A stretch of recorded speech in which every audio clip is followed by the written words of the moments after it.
Karina, boa noite, seja bem-vinda. Boa noite a todos. Saudade dessa bagunça, Não né, que é? nós temos preparada. Tá precisando, né? Tá precisando. Tá tudo muito quieto, todo mundo chururu. A ideia do juntos, como a Karina falou na abertura, não é todo mundo concordar com todo mundo. Eu diria que é o contrário. É a arte de discordar, né? É a arte de debater. Eu coloco uma ideia, você coloca outra ideia, a gente discorda, que bom. Eu acho que quem ganha, além de nós, que temos perspectivas diferentes para o que a gente está expondo, é quem está assistindo a gente. Né? Tô vendo aqui, além da Karina, o Edu, o Oz, o João, o Johnny, o chileno, todos têm a mesma vontade, estão aqui esperando pacientemente a hora de falar. Para quê? Para contribuir com todo mundo que está assistindo a gente, né? Das pessoas que palestraram, somos o exemplo dessa despolarização, desse respeito e da amizade acima de tudo e qualquer ideia. Isso é sensacional. E isso que me mantém ainda nesse movimento. E nós temos que dar o exemplo. E do exemplo, deixar um legado. Porque a água bate na bunda, obriga a pessoa a entender um pouco de lei, de filosofia, de ciência, de verdade. Me proibiu de usar a palavra que não pode mesmo usar em lugar nenhum. Né?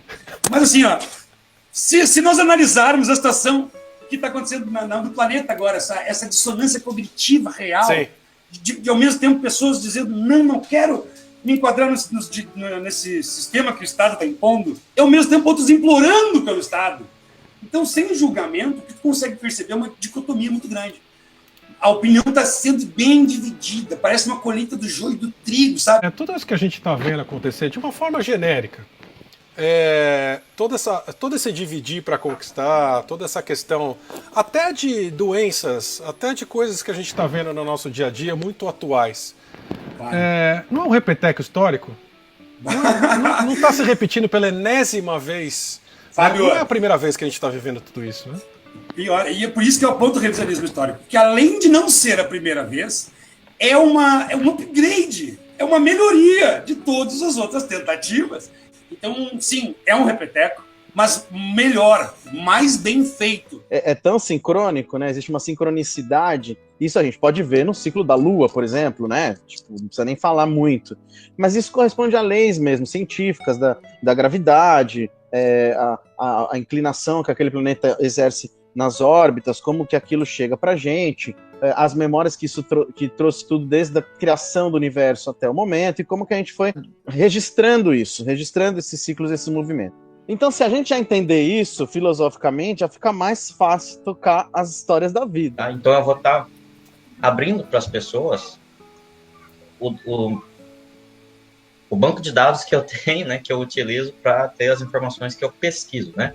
Agora, como uma guerra interna, tá, entre esse grupo aí que a gente chama genericamente de governo oculto, né? E quem que são esse governo oculto, né?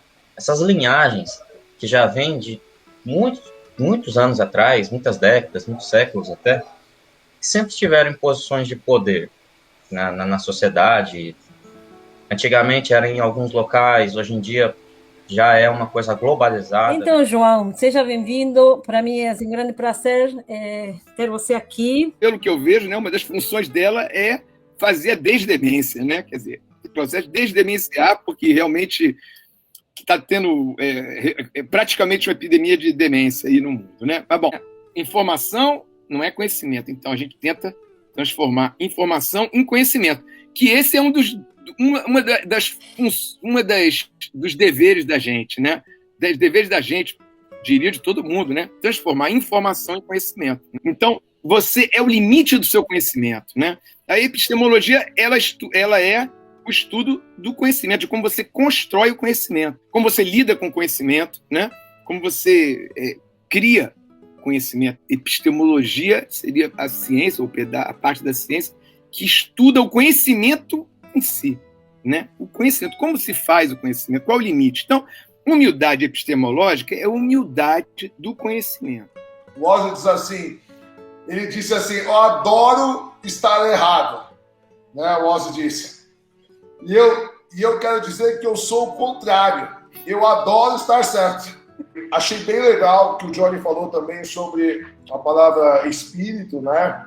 A etimologia da palavra espírito do grego é daimon, Aristóteles dizia que o objetivo da vida era alcançar a eudaimonia, né?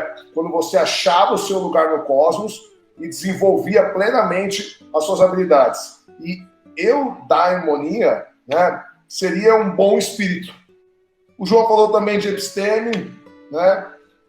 Para a filosofia, a episteme ela é um conhecimento testado e aprovado, seja de forma empírica ou no raciocínio lógico, né? E ele se contrapõe à doxa. E doxa é o senso comum. Ninguém é professor de ninguém, somos bons irmãos de caminhada, né? E trazendo o conhecimento de cada um específico, soma tanto, né? O chileno estava ali, estava louco para ouvir, cara.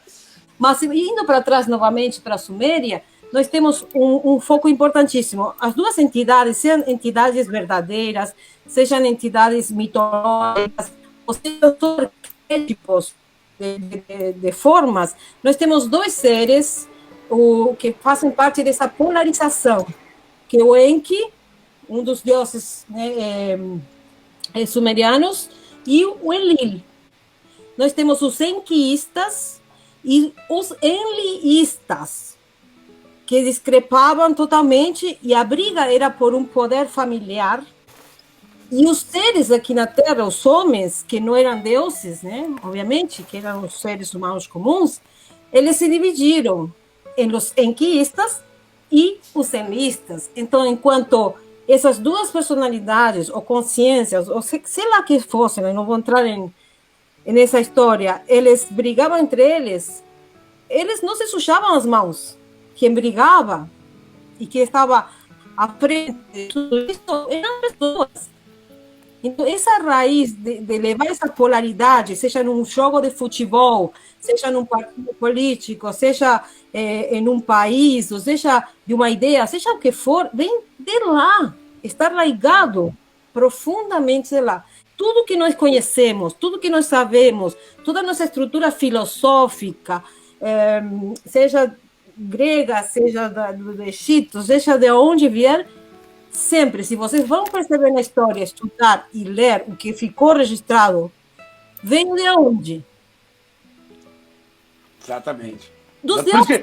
Por isso que quando o Fábio fala que a história oficial é Suméria de antes, tem razão. Que, na verdade, como o Johnny diz, ninguém quer o bem da humanidade, porque nunca, jamais, na nossa história como humanidade, teve alguém seja ligado a um Deus, a um governante, a qualquer coisa dessas, que realmente tenha se preocupado pelo ser humano.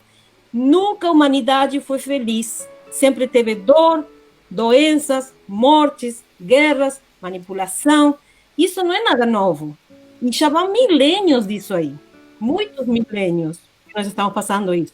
E hoje nós vivemos uma guerra de cabo. Acaba de cabo de guerra, um puxa para aqui, outro puxa para lá. E nesse cabo de guerra, a corda está passando pelo pescoço de muita gente, acabando com muita gente, em todos os níveis.